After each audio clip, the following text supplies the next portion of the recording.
तो सबसे पहले हम लोग जानेंगे ट्रेनेक्जा के बारे में। तो ट्रेनेक्जा इंजेक्शन जो होता है वो मेनली किस लिए इस्तेमाल करते हैं, तो मेनली ब्लीडिंग को रोकने के लिए। कभी बहुत ज़्यादा ही ब्लीडिंग हो रहा है तो ब्लीडिंग को रोकने के लिए, खून के बहाव को रोकने के लिए ट्रेनेक्जा नामक इंजेक्शन को इस्तेमाल किया जाता है।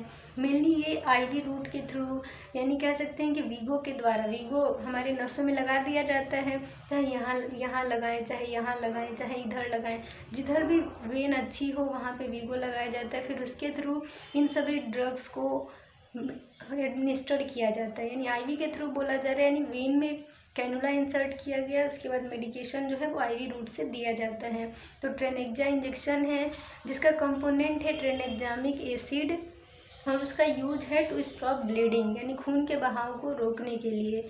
उसके बाद दूसरा इंजेक्शन हमारा है इटेमीसाइलेट। ठीक है, इटेमीसाइलेट इंजेक्शन जो है उसका कंपोनेंट देखें तो इटेमीसाइलेट है।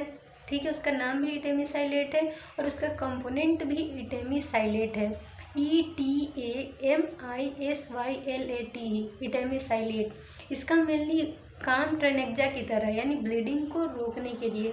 लेकिन कब होता है, तो मेनली मेंस्ट्रुएशन के टाइम होता है, यानी किसी को मेंस्ट्रुएशन के टाइम, यानी पीरियड्स के टाइम में कहें तो मासिक धर्म के समय बहुत ज़्यादा ही ब्लीडिंग होता है, तो उसको रोकने के लिए इटेमीसाइलेट नामक इंजेक्शन को आईवी रूट से दिया जाता है।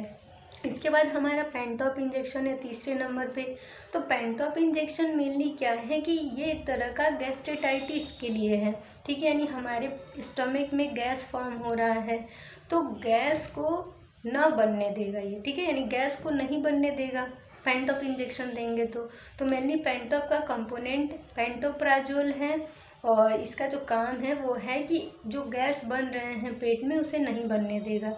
ठीक है, गैस फॉर्मेशन को रोकेगा। उसके बाद नेक्स्ट है एसीलॉक। तो एसीलॉक का कंपोजिशन देखें तो रेनिटिडीन है। रेनिटिडीन का काम ही मेनली यही होता है कि वो एसिडिटी को रोकता है। ठीक है, एसिडिटी कॉज नहीं होने देगा, यानी एसिड फॉर्मेशन हो रहा है तो उसे वो रोकेगा। तो एसीलॉक इंजेक्शन जो है वो मेनली गैस के लिए दिया जाता है।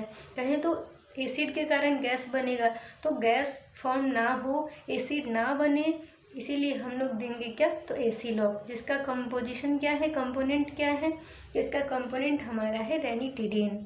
ठीक है, उसके बाद नेक्स्ट हमारा है एविल।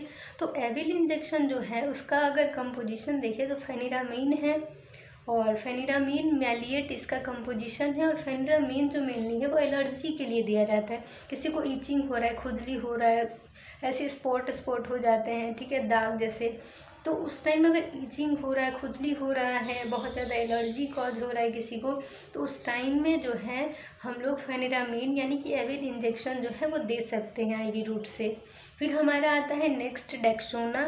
डेक्सोना इंजेक्शन का कंपोजिशन देखें तो डेक्सामीथासोन होता है क्या, तो डेक्सामीथासोन। तो डेक्सामीथासोन इंजेक्शन जो है वो मेनली कहें उसका शॉर्ट नेम तो वो होता है डेक्सोना।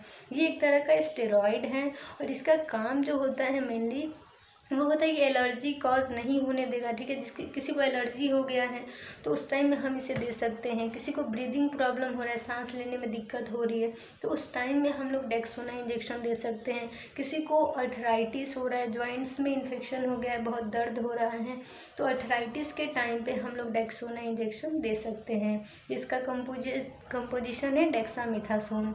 उसके बाद नेक्स्ट हमारा है बीटा एसपी। तो बीटा एसपी जो है हमारा उसका कंपोजिशन बीटा मीथासोन है। इसका काम सेम टू सेम हमारे डेक्सामीथासोन की तरह है, यानी कि एलर्जी के टाइम पे देंगे, एलर्जी किसी को हो गया तो उस समय देंगे, अर्थराइटिस हो गया है किसी को तो उस टाइम पे देंगे हम लोग, फिर किसी को ब्रीदिंग प्रॉब्लम हो रहा है तो उस टाइम में देंगे, सूजन हो गया है, स्वेलिंग हो गया है तो उस टाइम में बीटा एसपी यानी कि बीटा मीथासोन आप दे सकते हैं। उसके बाद नेक्स्ट हमारा है मोनोसेफ इंजेक्शन।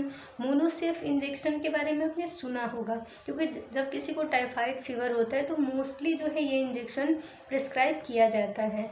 इसका अगर कंपोजिशन देखें तो सेफ्ट्रियाजोन जो है वो इसका कंपोजिशन है। क्या है, तो सेफ्ट्रियाजोन सोडियम। तो सेफ्ट्रियाजोन सोडियम जो है वो मोनोसेफ इंजेक्शन का कंपोजिशन है।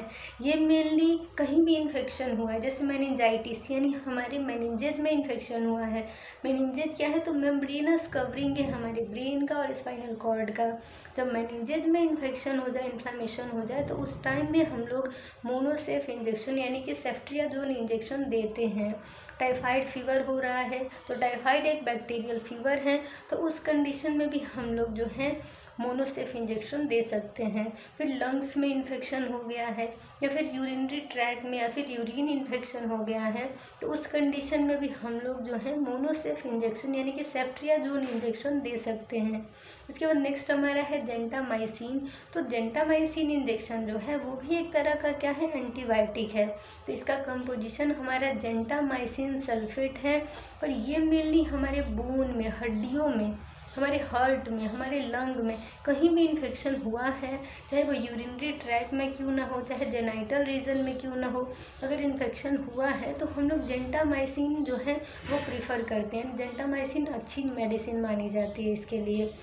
उसके बाद नेक्स्ट हमारा है एमिकासिन, जिसका कंपोजिशन एमिकासिन सल्फेट है, और इसका यूज देखें तो मेनली बोन इन्फेक्शन में यानी हड्डियों के इन्फेक्शन में, हार्ट का इन्फेक्शन हो रहा है उस कंडीशन में भी, फिर आपका जेनाइटल इन्फेक्शन हो रहा है, इंट्रा एब्डोमिनल इन्फेक्शन यानी एब्डोमेन के अंदर अगर इन्फेक्शन हो रहा है, या फिर आपको न्यूमोनिया हो गया है, लंग्स का इन्फेक्शन हो गया है, तो उस कंडीशन में आप जो है एमिकासिन ले सकते हैं, एमिकासिन सल्फेट इंजेक्शन, ठीक है। उसके बाद देखें तो टैक्जिम इंजेक्शन है, जिसका कि अगर कंपोजिशन देखें तो सेफोक्टाजीम, ठीक है। और पहले हम लोगों ने सेफ्ट्रियाजोन देखा था, ठीक है। मोनोसेफ इंजेक्शन जो हमारा था वो था सेफ्ट्रियाजोन, और ये टैक्जिम इंजेक्शन जो है वो है सेफोक्टाजीम सोडियम। इसका कंपोजिशन क्या है, तो सेफोक्टाजीम